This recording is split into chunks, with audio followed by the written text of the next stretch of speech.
bancos mencioné lo de los cargos no reconocidos siendo el mayor problema que afecta a la sociedad. Me imagino que aquí es la interpretación de la póliza Sí. el mayor tema, porque uno puede decir, no estamos, digamos, no es controversia que celebró la póliza, no puede ser controversia o no es controversia que está pagado, no, digo, por lo general, la controversia son los alcances de lo pactado. Y ahí me llama la atención que la Corte dijo, creo que una jurisprudencia también, que ante la ambigüedad de la póliza de seguro, o sea, la ambigüedad en el entendimiento, se debe dar la protección más amplia o la interpretación que favorezca más al asegurado. Sí. En ese sentido, ¿tú has visto, has tenido esta posibilidad de a lo mejor estar frente a un litigio y decir, oye, pero es que yo ni que soy un letrado, te entiendo los alcances de la póliza, o cómo ha sido tu experiencia? Sí, mira, las pólizas de seguro son contratos al final de cuenta, pero tienen la característica de que son contratos de adhesión.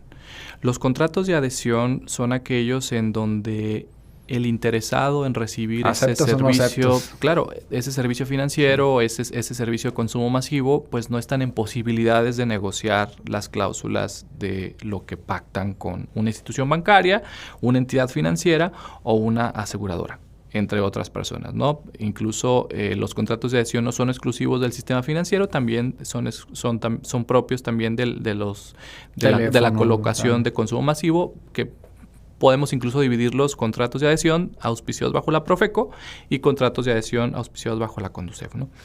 Entonces, esa impracticidad que se da para negociar los términos de un contrato de adhesión, en alguna forma, pues van a tener una consecuencia. Y esa consecuencia va a ser esa asimetría que quizá pueda presentarse en la ejecución de ese contrato. A mí, por ejemplo, me ha tocado analizar casos en donde viene una persona de diversas formas, ¿no? Es decir, tiene temas de salud mental. Entonces ahí tienes que juzgar con perspectiva de salud mental, salvaguardar su integridad física, su integridad mental. Entonces tienes que hacer ajustes razonables, así lo estableció la Corte.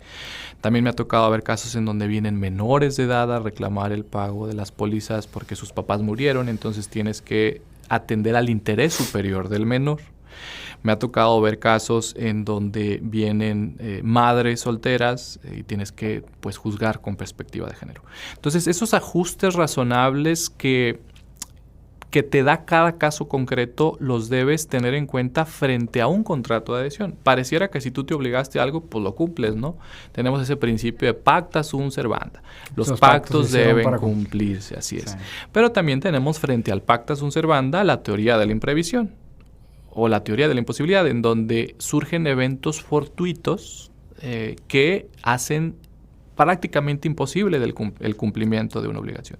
Los tribunales federales han establecido casos de excepción en donde pues no se puede incluir esa teoría de la imprevisión al pacta sunt servanda, ¿no? Entonces tenemos estos grandes choques o estas visiones contractuales para resolver un caso concreto.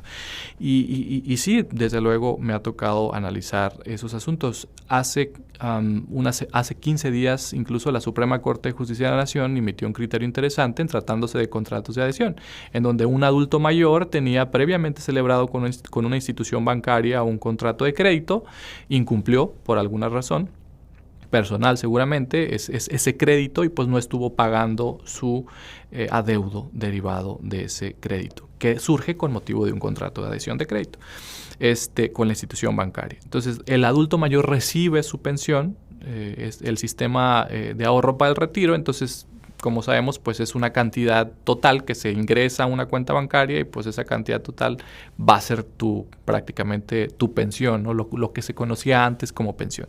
Entonces, lo que hace el banco al recibir fondos es retirar en su totalidad esa cantidad del Afore y con esa cantidad se paga el adeudo del crédito. Entonces, el adulto mayor prácticamente se queda pues sin nada. Y el banco justificó ese retiro porque en el contrato de adhesión que celebró el adulto mayor con el banco decía, pues si aquí yo veo fondos, vengan de donde vengan, si tú me debes, pues me vas a pagar, ¿no? Entonces ese caso empezó en los tribunales mercantiles, se fue a segunda instancia, se fue ante los tribunales federales y llegó hasta la Corte. Entonces, la Corte emitió creo que 13, 12 precedentes importantes en donde pues le dio la razón, no a la institución bancaria, obviamente, le dio la razón al adulto mayor. Entonces emitió criterios interesantes sobre los contratos de adhesión, sobre cómo juzgar cuando pasan este tipo de casos en donde se ve claramente una asimetría. Es decir, no podemos negar que el adulto mayor debe a la institución bancaria, eso es innegable. Pero tampoco podemos negar el derecho del adulto mayor a percibir su fondo del ahorro. Exacto.